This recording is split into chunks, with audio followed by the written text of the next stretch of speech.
Olá,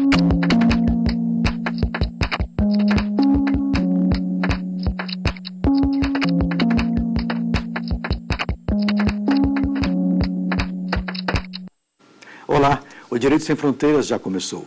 O caminhar da humanidade é dividido em eras históricas. Pré-história, Idade Antiga, Idade Média. O que separa uma da outra é um fato importante, que muda realmente a história. Nesta semana comemoramos uma dessas mudanças. Foi o salto da Idade Moderna para a Idade Contemporânea. Aconteceu na Europa e influenciou o mundo inteiro. Outra dica, é uma revolta e tem 228 anos. Já sabe do que estamos falando? Bom, não vou mais dar pistas. É melhor irmos direto à resposta. Roda o VT, por favor. Paris, França, 14 de julho de 1789.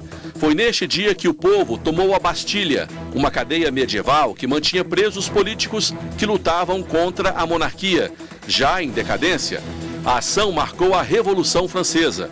Foram criadas novas instituições e novas formas de organizar as vidas econômica, política e social. A ideia francesa se espalhou para a Europa e depois para o restante do planeta. O ato político não foi obra do acaso. As ações foram preparadas com o desenvolvimento racional iluminista. Já está ficando complicado. É hora de voltarmos ao estúdio para nossos convidados explicarem melhor o que essa revolução causou e causa em nossas vidas. E eles já estão aqui. Eu apresento o professor de História da Universidade de Brasília, Estevão Martins, e o mestre em Direito Internacional, Guilherme Del Negro. Obrigado por estarem conosco aqui no Direito Sem Fronteiras. A Revolução Francesa, ela começou com os iluministas e o povo entrou em que momento nessa revolução? Na realidade, as ideias iluministas graçam na segunda metade do século XVIII de uma maneira bastante acelerada. E talvez um dos grandes primeiros âmbitos em que elas influenciaram foi a Revolução Americana, que antecede a Revolução Francesa. Mas boa parte dos pensadores dessa época são de língua francesa e eles exprimiam um anseio de superação de um ambiente em que a hierarquização da sociedade em 3 estados não dava ao povo, tal como nós o entendemos, nenhuma expressão significativa. Dominavam toda a vida das pessoas a força do rei, da dinastia que absolutamente mandava, em seguida a aristocracia, que tradicionalmente era aliada à monarquia, e o clero, inclusive um clero dividido em 2, o alto clero ligado à tradição aristocrática e aos interesses monárquicos, e um baixo clero muito próximo do povo, das pessoas que não tinham nenhum tipo de acesso, mas que incluía também gente que não era simplesmente operário, artesão ou camponês.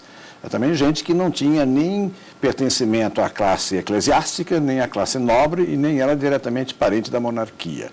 Isso fez com que houvesse... Era o quê? Artesãos?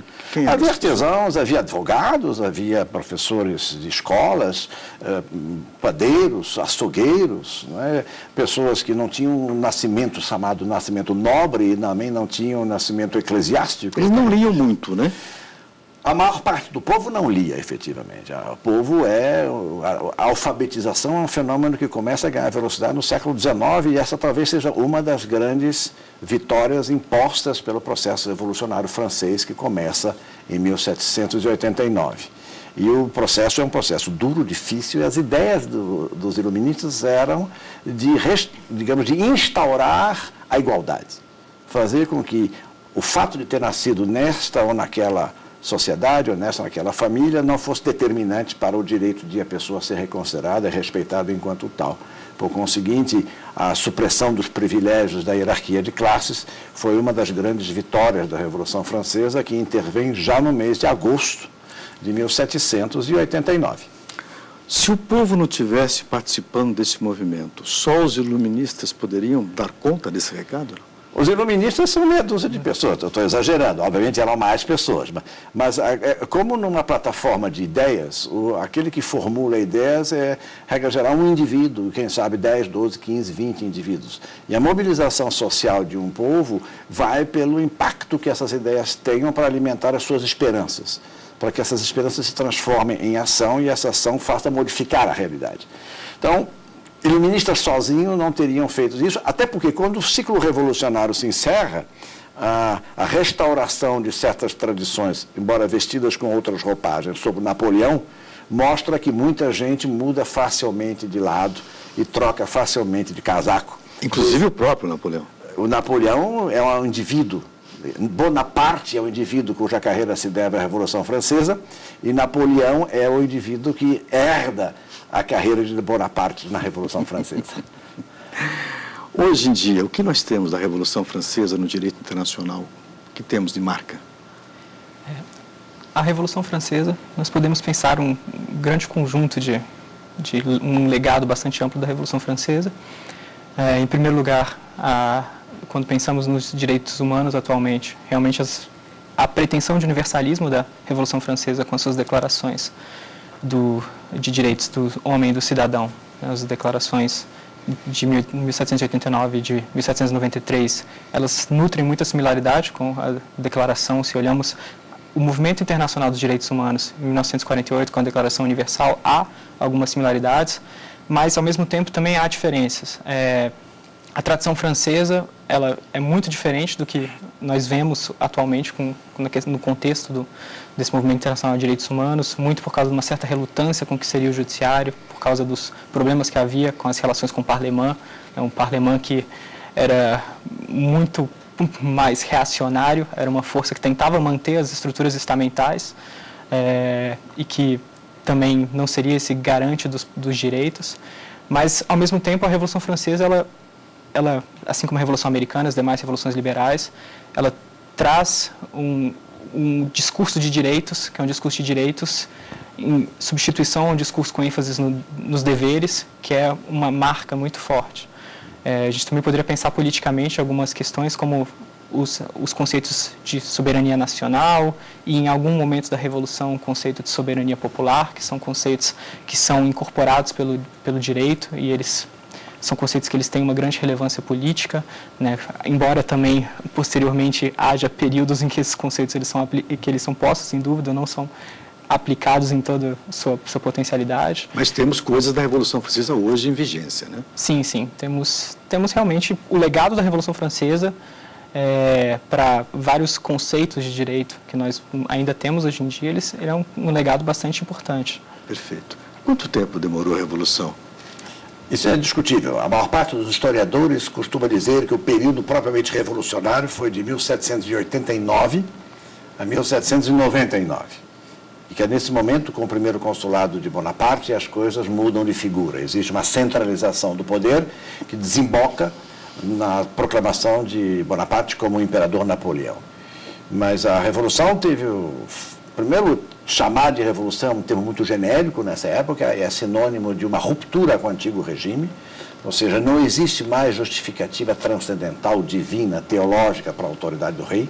O único sustentáculo do poder e do exercício do poder seria a vontade do povo. Só que esse povo, como a sua pergunta anterior lembra, é analfabeto, na sua maior parte.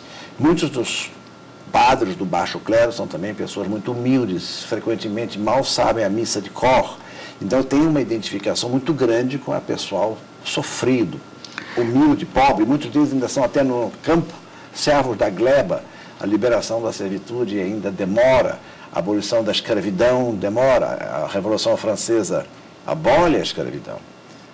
Com o Império Napoleônico, a escravidão é reinstaurada e só vai ser abolida de novo em 1848, ou seja, vai e vem nessa história. Eu tenho uma dúvida sobre a forma de convencimento dessas massas. Não liam, não frequentavam os ciclos de debate. Como que essa massa se engajou na luta? Na verdade, nós temos uma coisa que é um fenômeno interessante que se encontra também no Hyde Park, em Londres, hoje. Você sobe em cima de um caixote e faz um discurso. E esse discurso contamina quem te ouve. Não esqueçamos que, embora Paris seja uma cidade grande, Paris, Versalhes, Fontainebleau, não é uma megalópole como nós temos hoje. É um lugar onde existem algumas dezenas de milhares de habitantes.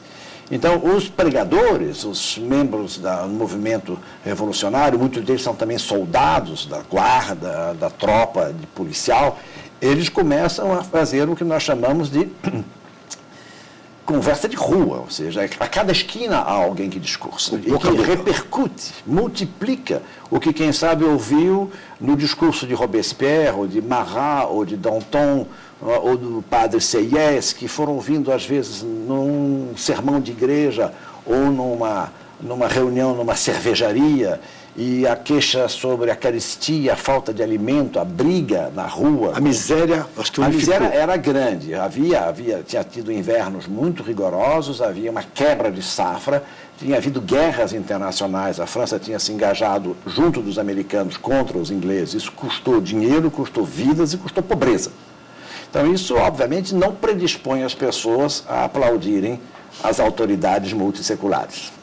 Outra questão curiosa sobre esse período é em relação aos grupos que dominavam o movimento. Não era um movimento homogêneo, evidentemente. Tínhamos os padres, tínhamos a igreja, tínhamos os nobres, os burgueses ali cutucando. Como é que era essa divisão? Na realidade, em tese, essas pessoas tinham toda a história de suas próprias vidas condicionando os seus comportamentos. Havia muitos que entenderam que, se eles não mudassem de lado, a sobrevivência ia ser muito breve.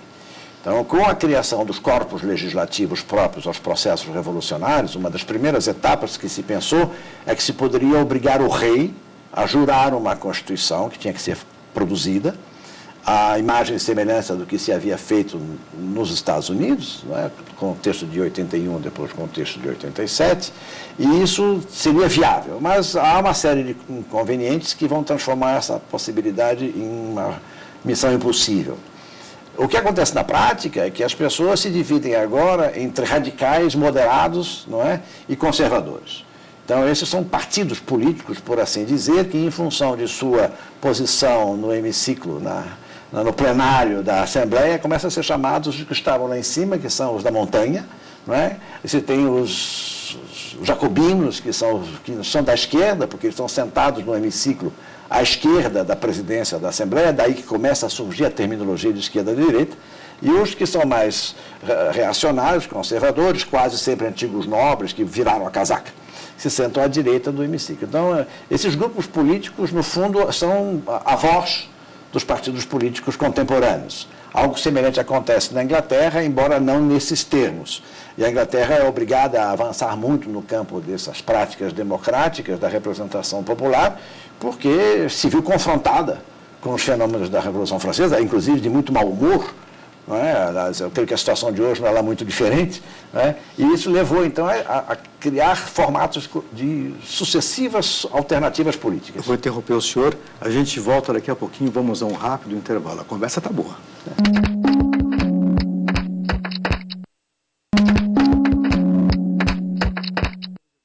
Estamos de volta com o Direito Sem Fronteiras. O programa de hoje fala da Revolução Francesa e os efeitos que ela causou e causa no mundo ainda hoje, 228 anos depois.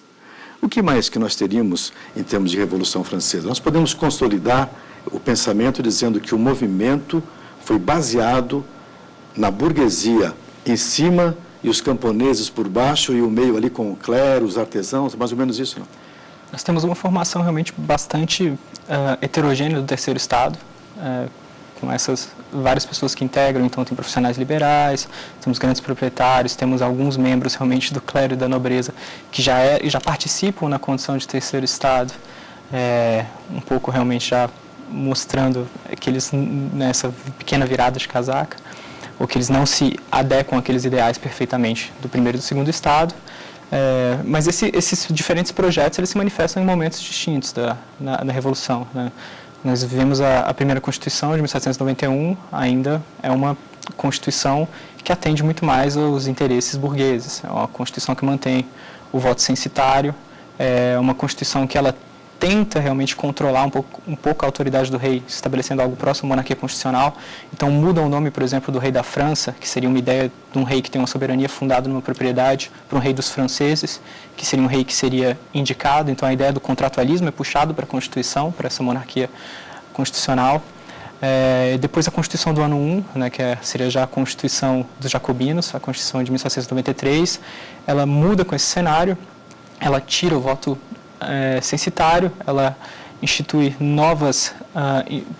uma nova organização do Estado, que seria uma organização que garantiria alguns mecanismos de participação direta e que essa organização do Estado ela seria baseada em um mecanismo mais democrático, embora tenham permanecido outros mecanismos anteriores à Constituição, que eles continuam vigendo nesse período e que estão ligados bastante ao regime do terror e que trazem questionamentos sobre a perfeita vigência dessa Constituição de 1793, né, que várias de suas disposições elas não são respeitadas à risca, digamos.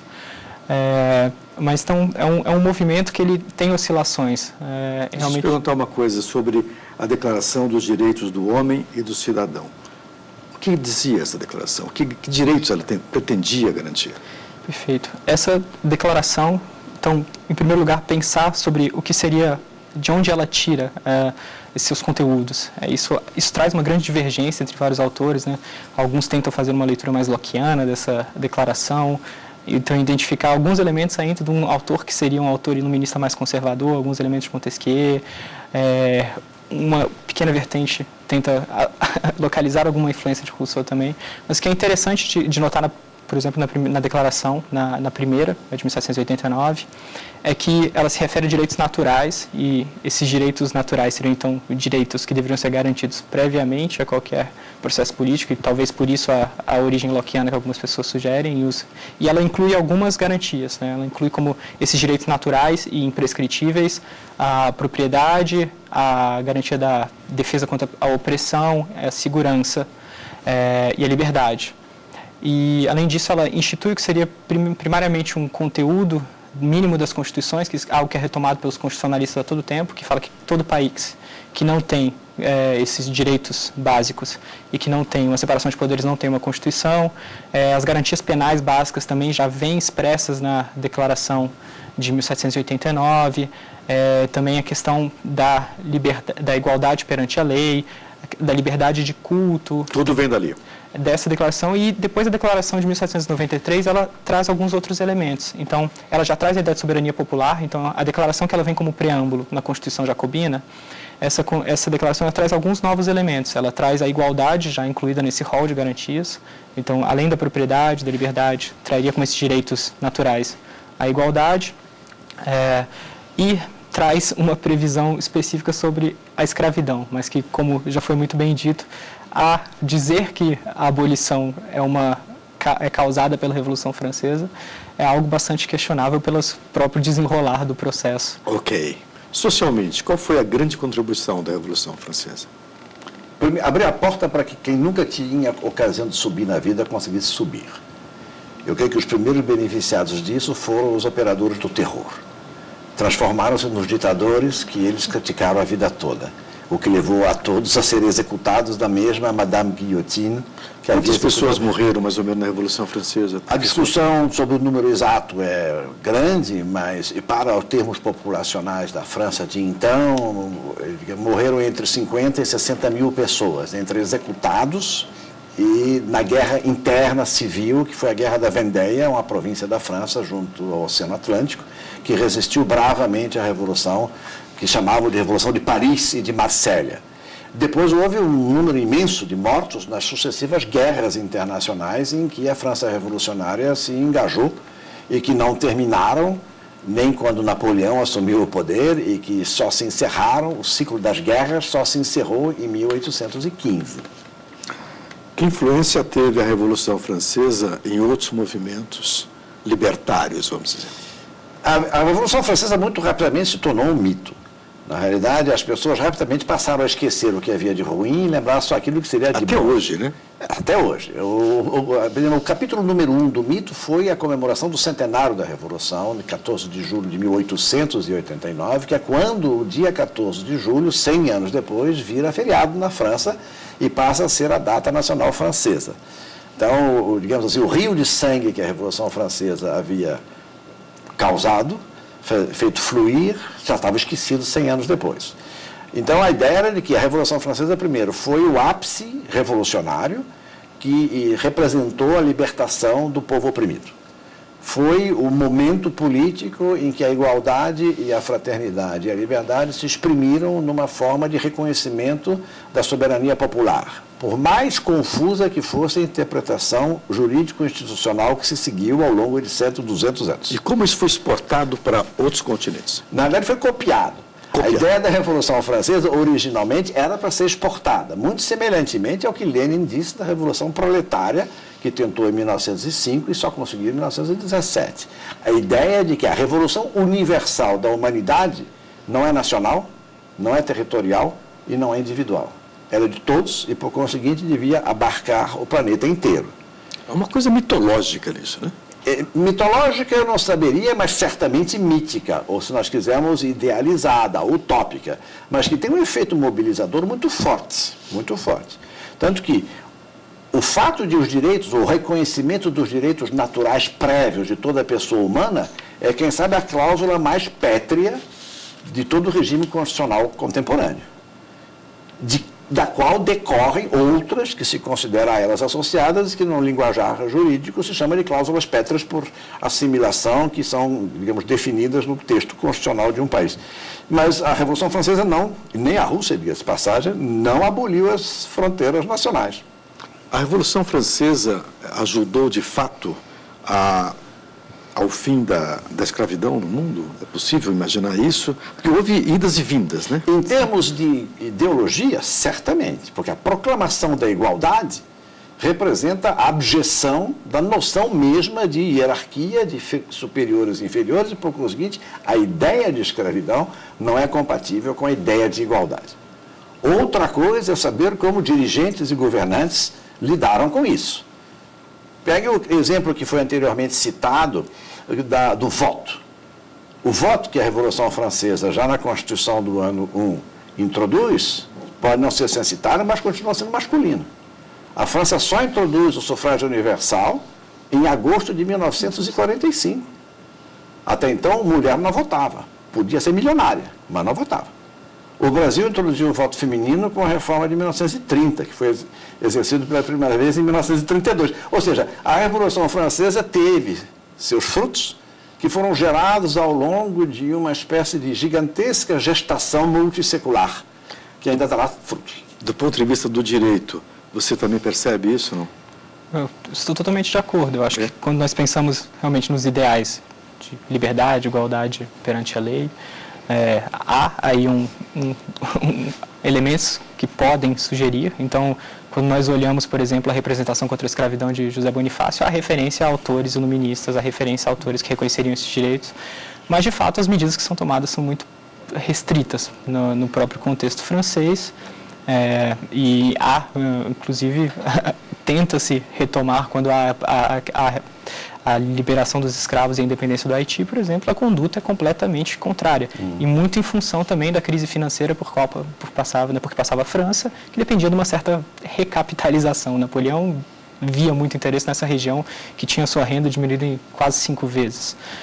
Então, realmente, assim, podemos pensar como gerando alguns elementos que poderiam ser aproveitados no futuro, mas a revolução em si diretamente associá-la à abolição, acho que seria um exagero. No mundo científico, qual foi a grande contribuição da Revolução Francesa?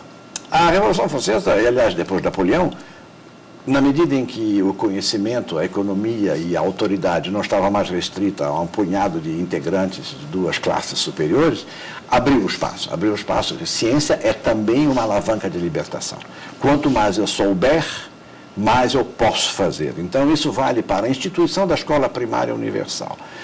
Embora haja um vai e vem, a igreja, que foi, digamos assim, secularizada pelas decisões da Revolução Francesa e que, em tese, ela tinha o monopólio das escolas paroquiais, ela, digamos, transfere o seu know-how para o sistema de escolas primárias na França, que vai se tornar um dos grandes elementos de promoção da sociedade. Nós temos só um minuto agora. Eu queria te fazer uma última pergunta. A república que nós conhecemos hoje, até que ponto essa república está espelhada na Revolução Francesa? O que nós herdamos de fato dali? Temos só um minuto agora. Perfeito. A Revolução Francesa ela não institui o que seria a primeira república no mundo. Isso a gente não deve considerar que seja essa grande inovação desse ponto de vista, mas algumas tentativas de alguns autores que estão ligados à Revolução, alguns autores iluministas, de tentar associar ao mesmo tempo a leitura de república com de democracia e situá-las com base em dos mesmos elementos, que continua sendo uma tensão muito grande em ciência política, em direito. Ela tira muitos elementos da própria Revolução Francesa, né? Pelo menos essa tentativa, pelo menos teórica, de conciliá-las, embora na prática a gente ainda veja realmente muitos problemas. Ok. E assim a gente encerra essa aula de História que foi o Direito Sem Fronteiras de hoje. Eu agradeço mais uma vez ao professor de História da Universidade de Brasília, Estevão Martins, e ao mestre em Direito Internacional, Guilherme Del Negro. Reveja este programa pelo nosso site tvjustiça.jus.br. O e-mail para contato é direitosemfronteiras@stf.jus.br. Muito obrigado aos dois e até a próxima.